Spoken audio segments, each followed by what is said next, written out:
Hello friend, welcome back to crazy method study. मैं हूं OP Yadav, आप देख रहे हैं क्रेजी मेथड स्टडी। तो आज का वीडियो बहुत ही ज़्यादा इंपॉर्टेंट होने वाला फ्रेंड, क्योंकि ग्राइंडिंग करवाने वाले हैं और फुल डिस्कशन करने वाले हैं और उससे कौन कौन से रिलेटेड क्वेश्चन पूछे जा सकते हैं।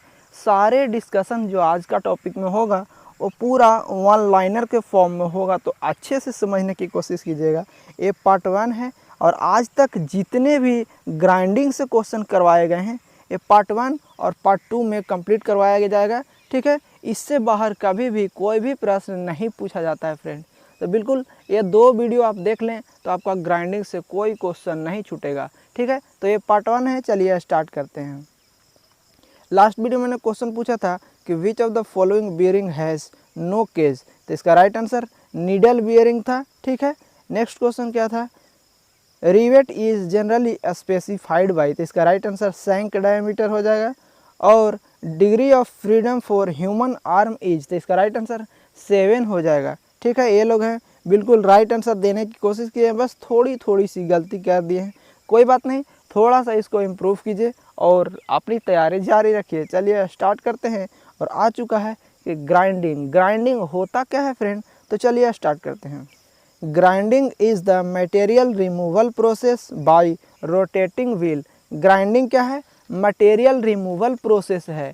ठीक है, जिसको कैसे किया जाता है, तो 2 रोटेटिंग व्हील या फिर एक भी रहता है कभी कभी, तो एक रोटेटिंग व्हील की मदद से हम लोग मटेरियल रिमूव करते हैं। ठीक है, तो आगे बढ़ते हैं। कौन सा पॉइंट है, surface roughness in grinding is of the order of 0.45 to 0.55 micrometre होता है। बिल्कुल याद रखें, ये भी कभी कभी डाटा पूछ लिया जाता है कि जब हम लोग ग्राइंडिंग करते हैं तो उसका सरफेस रफनेस किस रेंज में मिलता है, तो बिल्कुल याद रखें, बहुत ही ज़्यादा भी। चलते हैं नेक्स्ट पॉइंट की ओर। Grinding wheel is a rotating at high RPM. Grinding wheel जो होता है बहुत ही ज़्यादा हाई आरपीएम पर रोटेट करता है और जिस ऑब्जेक्ट से हमको मटेरियल रिमूव करना होता है उसको यहाँ पे ला के सटाया जाता है। ठीक है, तो जैसे ही सटाया जाता है एक दूसरे में, एक रोटेटिंग रहता है, एक स्टेशनरी रहता है, तो स्टेशनरी वाले पार्ट से हमारा मटेरियल रिमूव होता है और ग्राइंडिंग व्हील का भी कुछ मटेरियल रिमूव होता है फ्रेंड। ऐसा नहीं कि वो एक बार बना दिया गया तो हमेशा के लिए रहता है, लेकिन ज़्यादा से ज़्यादा मटेरियल रिमूव स्टेशनरी वाले से होता है। तो बिल्कुल याद रखिए, बहुत ही ज़्यादा भी है। और चलते हैं आगे नेक्स्ट पॉइंट की ओर। Coarse grain size remove fast material with more surface roughness. Coarse grain size होता है मतलब जो बड़ा ग्रेन साइज होता है वो फास्ट मटेरियल रिमूव करता है, लेकिन साथ ही साथ मोर सरफेस रफनेस देता है। तो बिल्कुल याद रखिएगा। नेक्स्ट पॉइंट क्या है, fine grain size remove less material with more surface finish. Fine grain मतलब जो छोटा ग्रेन होता है वो हमारा हाई सरफेस फिनिश देता है। तो अच्छे से याद रखिएगा कि कोर्स ग्रेन रहेगा तो सरफेस रफनेस थोड़ा ज़्यादा मिलेगा और हमारा फाइन ग्रेन रहेगा तो सरफेस फिनिश हमारा थोड़ा ज़्यादा मिलेगा। तो आगे बढ़ते हैं, देखते हैं next point. Mirror like appearance in grinding wheel is called glazing. जब हमारा ग्राइंडिंग व्हील जब घिस जाता है फ्रेंड, ठीक है, तो हमारा मिरर लाइक अपीयरेंस होता है, मतलब चमकदार कुछ उससे निकलता है, तो उसको हम लोग ग्लेजिंग बोलते हैं।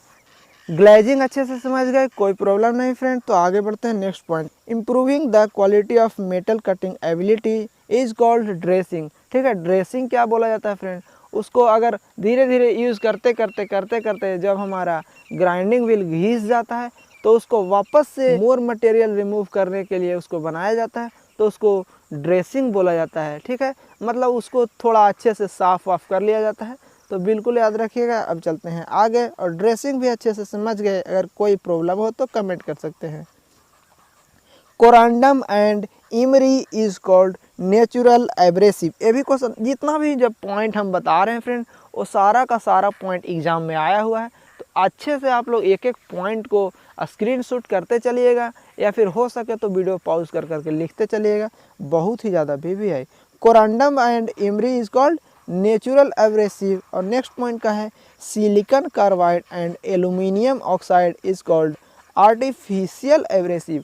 ये दोनों का दोनों जो पॉइंट है बहुत ही ज़्यादा वीवी है फ्रेंड, बहुत बार पूछा जा चुका है, तो अच्छे से याद रखिएगा। Next point, trade name of silicon carbide is Carborundum. देखिए जो सिलिकॉन कार्बाइड है उसका ट्रेड नेम कार्बोरंडम है। तो कभी कभी आर्टिफिशियल एब्रेसिव आपसे पूछ लिया जाता है और सिलिकॉन कार्बाइड या फिर एल्युमिनियम ऑक्साइड ऑप्शन में नहीं रहेगा, तो आपको कार्बोरंडम जरूर रहेगा फ्रेंड। ठीक है, तो अच्छे से याद रखिएगा। नेक्स्ट पॉइंट देखते हैं। Trade name of aluminium oxide is aloxite. बिल्कुल याद रखिएगा, ये भी पॉइंट बहुत ही ज़्यादा VVI है। ठीक है, अगर हमारा एल्युमिनियम ऑक्साइड अगर दिखाना रहे तो उसको ऑप्शन में आपको एलॉक्साइड लिख देगा, तो आप समझ जाइएगा कि एल्युमिनियम ऑक्साइड को बता रहा है। नेक्स्ट पॉइंट की ओर चलते हैं। Changing the shape of wheel is called truing. देखिए फ्रेंड, जब एक ही व्हील बहुत टाइम तक यूज होता है तो उसका शेप थोड़ा सा बिगड़ जाता है। ठीक है, क्योंकि वो भी एक एब्रेसिव पार्टिकल से मिलकर भी ग्राइंडिंग व्हील बना हुआ रहता है, तो उसको बार बार यूज़ करते करते करते करते उसका भी शेप ख़राब हो जाता है। ठीक है, मतलब उसमें जो ग्रेन लगा हुआ रहता है, ग्रेन हट जाता है तो ख़राब हो जाता है, तो उसको वापस से अच्छे शेप में, सर्कुलर शेप में लाने के लिए उसको ट्रूइंग किया जाता है। तो बिल्कुल याद रखिएगा। चलते हैं आगे। Hardness of grinding wheel is indicated by capital letter. ठीक है, बिल्कुल याद रखिएगा। ये भी क्वेश्चन एकदम पॉइंट, जो जितना भी पॉइंट है एकदम VVI है फ्रेंड। ठीक है, ये भी क्वेश्चन बहुत बार पूछा जा चुका है कि हार्डनेस ऑफ ग्राइंडिंग व्हील है उसको किस चीज़ से दिखाया जाता है, तो कैपिटल लेटर से दिखाया जाता है। ये भी पॉइंट पूछ लिया जाता है। ठीक है, A से Z हमारा कैपिटल लेटर होता है, तो उसको 3 पार्ट में डिवाइड कर दिया गया है, A to H, I to P और Q to Z। ठीक है, तो A to H रहेगा उसको सॉफ्ट ग्रेड बोलेंगे, और I to P रहेगा उसको मीडियम ग्रेड, और Q to Z रहेगा उसको हार्ड ग्रेड बोलेंगे। तो बिल्कुल याद रखिएगा कि हार्डनेस कैपिटल लेटर से, और कौन कौन सा रेंज होता है यहाँ पे आप देख सकते हैं, और बिल्कुल अच्छे से इसको नोट कर लीजिए। नेक्स्ट पॉइंट की ओर चलते हैं। Open structure 9 to 15 and dense structure 1 to 8 दिखाया जाता है। तो बिल्कुल याद रखिए, ये भी पॉइंट बहुत ही ज़्यादा पूछ लिया जाता है कि ग्राइंडिंग व्हील में ओपन स्ट्रक्चर के लिए कौन सा लेटर स्टैंड करता है। ठीक है, तो आप देख सकते हैं कि 9 to 15 हो जाएगा, और डेंस स्ट्रक्चर के लिए 1 to 8। बिल्कुल याद रखिए, बहुत ही ज़्यादा भी है। The surface speed of regulating wheel is 15 to 60 metre पर मिनट। इस बार NPCL में भी पूछा गया था, तो बिल्कुल याद रखिए। Grinding wheel rotate eight a surface of 1500 से 2000 मीटर पर मिनट। ये भी पूछ लिया जाता है। बहुत अच्छे से याद रखिएगा कि अगर surface speed of regulating wheel बोलेगा तो कितना होता है, 15 से 60 रहता है, और हमारा ग्राइंडिंग व्हील बोलेगा तो 1500 से 2000 मीटर पर मिनट। और angular adjustment of regulating wheel is 0 to 10 degree होता है। बिल्कुल याद रखिए, ये भी पूछ लिया जा चुका है और कई बार आ चुका है फ्रेंड। एक एक पॉइंट आपके लिए बहुत ही ज़्यादा VVI है। The actual feed of grinding wheel is πDN sine alpha से दिखाया जाता है। तो ये भी पॉइंट याद रखिएगा, बहुत बार पूछा जा चुका है। ठीक है, नेक्स्ट पॉइंट की ओर चलते हैं। टाइप्स ऑफ बॉन्ड क्या क्या होते हैं वो भी हम लोग देख लेते हैं।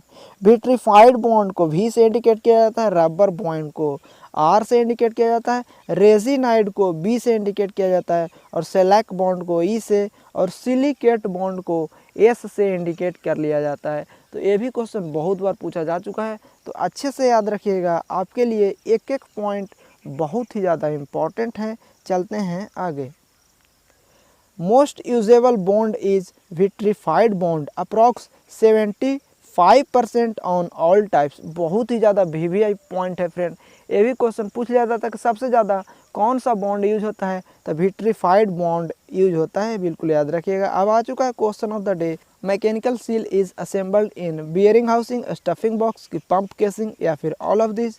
नेक्स्ट पॉइंट है bearing before assembly on the shaft is heated by the help of neutral flame, induction heater, both end में, या फिर none of these। next point है the valve used in locomotive boiler is spring loaded, dead weight, lever loaded, all of these। तो आपका समय शुरू होता है। फटाफट से इसका राइट आंसर कमेंट बॉक्स में टाइप कीजिए।